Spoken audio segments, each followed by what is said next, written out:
Qual è la ragione principale che vi ha spinto a scrivere questo libro?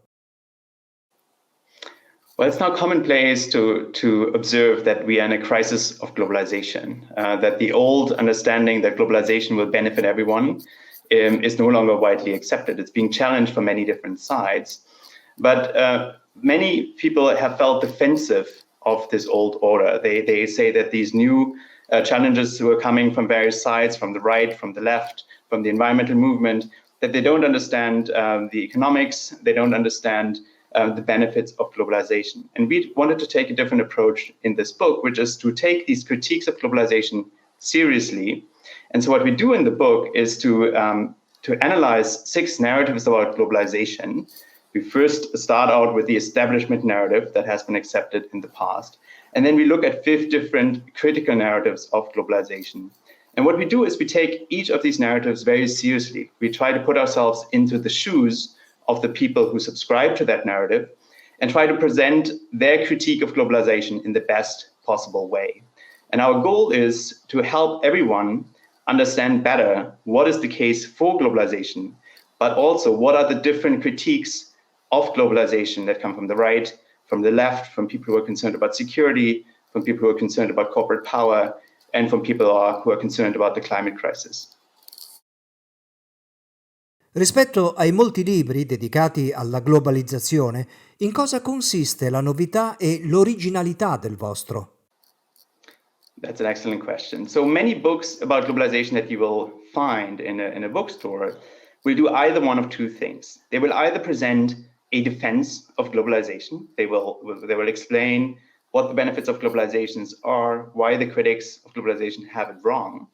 Or they will criticize globalization from one perspective. They will say, for example, that it exposes us to, it has helped China rise and has exposes us to security risks. Or they will say that it devastates the environment. Or they will say that it leads to inequality, right? Or that it dilutes different cultures. How our book is different is that it presents all of these different views together and it puts them into conversation with each other. And the basic message of our book is that there's not one right and correct perspective on globalization, but rather that we can find truth in each of these different perspectives. La vostra è un'analisi precisa delle 6 narrazioni prevalenti, almeno in Occidente, in tema di globalizzazione. Perché le narrazioni sono importanti? The reason why we focus on narratives and don't try to reach like one single truth about globalization is twofold. One is that we believe that globalization is so complex a phenomenon that it's not possible to tell a single story about globalization and to capture this phenomenon in all its complexity. And the second reason is that narratives have different components. One is they're factual stories. They're stories about winners and losers, about heroes and villains, about things that happened in the world, but they also express certain values. Right? And that's why we have to take narratives seriously. We can't simply say one narrative is wrong or right without engaging with the value choices that are embedded in these narratives. Right? And so that is one of our arguments, is that the big mistake that the establishment narrative has made was to assume that essentially people share a single set of values. And therefore, once we have the correct answer about what will maximize economic wealth, we will make everyone better off. And it turns out that's actually not the case. People have very different values. And one way of expressing those values is through these different narratives. And that's why it's important not to just focus on facts. Facts are really important. It's really important to establish whether an empirical claim is correct or wrong. But it's also important to understand the different values that people hold, because they are also reflected in these narratives. So the narratives help us to understand the different value choices that are embedded in different views of globalization.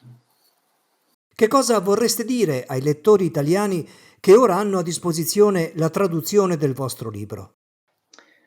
Well, Italy is in many ways at the forefront of many of the developments that we show in the book. Your government is the first major European country to have a right-wing, what we describe in the book as a right-wing populist government.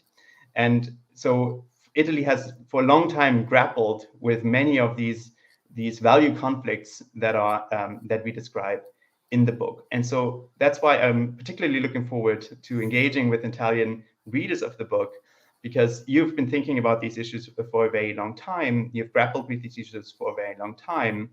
And one thing that we're trying to do in the book is we're trying to pave the way for a more productive conversation among proponents of different narratives. And to some extent, it seems like in Italy you have made some progress on that by necessity, because one of the proponents of these rival narratives, which is challenging the establishment, has actually achieved power in Italy, has become the prime minister. And so that's why I think we have a lot to learn from Italy, but hopefully our book will also help Italian readers understand how these issues play out all over the world in other Western countries.